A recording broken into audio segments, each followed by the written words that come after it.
नमस्कार दोस्तों, आज मैं आप सबको मल्लिकार्जुन और महाकाल नामक ज्योतिर्लिंग के आविर्भाव अर्थात उत्पत्ति की कथा तथा उनकी महिमा के विषय में बताता हूँ। श्री सूत जी सभी ऋषियों से कहते हैं कि हे महर्षियों, अब मैं मल्लिकार्जुन के प्रादुर्भाव का प्रसंग सुनाता हूँ, जिसे सुनकर बुद्धिमान पुरुष सब पापों से मुक्त हो जाता है।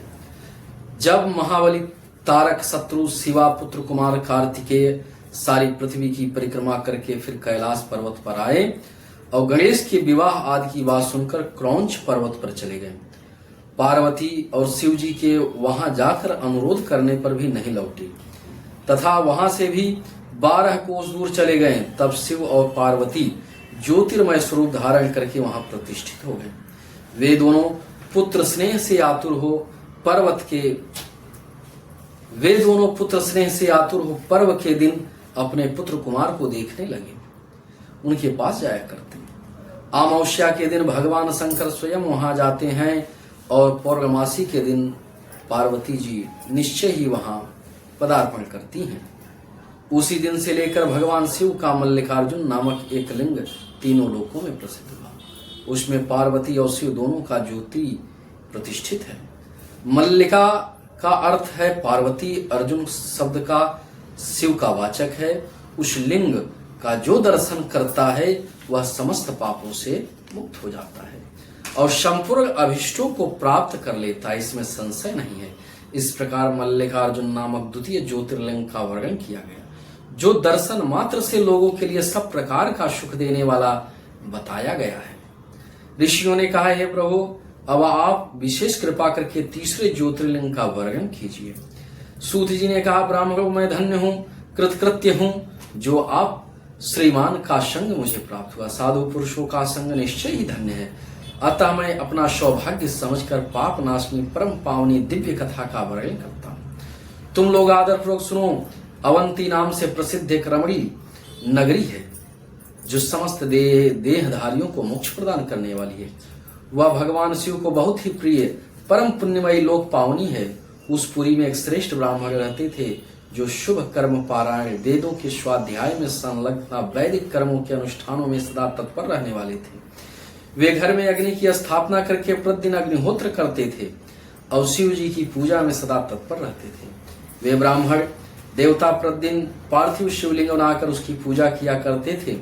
वेद प्रिय नाम के वे ब्राह्मणी देवता सम्यक ज्ञानार्जन में लगे रहते थे, इसलिए उन्होंने संपूर्ण कर्मों का फल पाकर वह सदगति को प्राप्त कर ली, जो संतों को भी सुलभ होती है। उनके शिव पूजा पारायण 4 तेजस्वी पुत्र थे, जो पिता माता से सद्गुरुओं में कम नहीं थे। उनके नाम थे देवप्रिय, प्रिय मेधा, सुकृति और सुव्रत।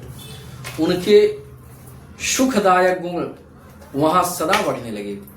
उसके कारण अवंती नगरी ब्रह्म तेज से परिपूर्ण हो गई थी।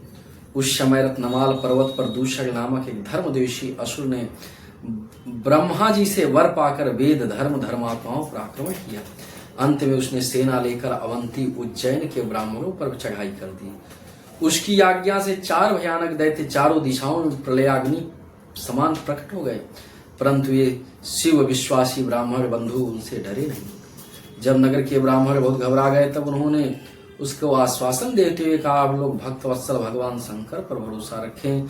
यूं कहकर शिवलिंग का पूजन करके वो भगवान शिव का ध्यान करने लगे। इतने में ही सेना सहित दूषण ने आकर उन ब्राह्मणों को देखा और कहा, इन्हें मार डालो, बांध लो। वेद प्रिय के पुत्र उन ब्राह्मणों ने उस समय उस दैत्य की कही हुई वह बात नहीं सुनी, क्योंकि वे भगवान शंभु के ध्यान मार्ग में स्थित थे। उस दुष्टात्मा दैत्य ने जीव इन ब्राह्मणों को मारने की इच्छा की थी। उनके द्वारा पूजित पार्थिव शिवलिंग के स्थान में बड़ी भारी आवाज के साथ एक गड्ढा प्रकट हो गया। उस गड्ढे से तत्काल विकट रूपधारी भगवान शिव प्रकट हो गए, जो महाकाल नाम से विख्यात हुए। दुष्टों के विनाश तथा सत्पुरुषों की आश्रयदाता हैं। उन्होंने उस दैत्य से कहा, अरे खल, मैं तुझ जैसे दुष्टों के लिए महाकाल प्रकट हुआ हूँ, तुम इन ब्राह्मणों को निकट से दूर भाग जाओ। ऐसा कहकर महाकाल शंकर ने सेना सहित दूषण को अपने हुंकार मात्र से तत्काल भस्म कर दिया। कुछ सेना उनके द्वारा मारी गई, कुछ भाग खड़ी हुई। परमात्मा शिव ने दूषण का वध कर डाला। जैसे सूर्य को देखकर संपूर्ण अंधकार नष्ट हो जाता है, उसी प्रकार भगवान शिव को देखकर उनकी सारी सेना दृश्य हो गई।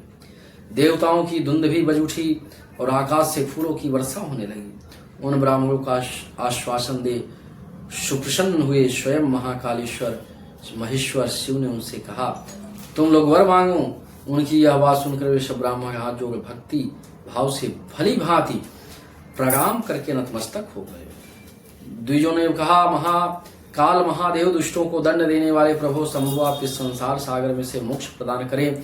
शिव आप जन साधारण की रक्षा के लिए सदा ही रहे। प्रभु शंभु अपना मार्गदर्शन करने वाले मनुष्यों को आप सदा उद्धार करें। सूर्य जी कहते हैं, महर्षियों उनके ऐसा कहने पर उन्हें सदगति दे। भगवान शिव अपने भक्तों की रक्षा के लिए उस परम सुंदर गड्ढे में स्थित हो गए। वे ब्राह्मण मोक्ष पा गए और वहां चारों ओर की एक एक कोस भूमि लिंग रूप भगवान शिव का स्थल बन गई।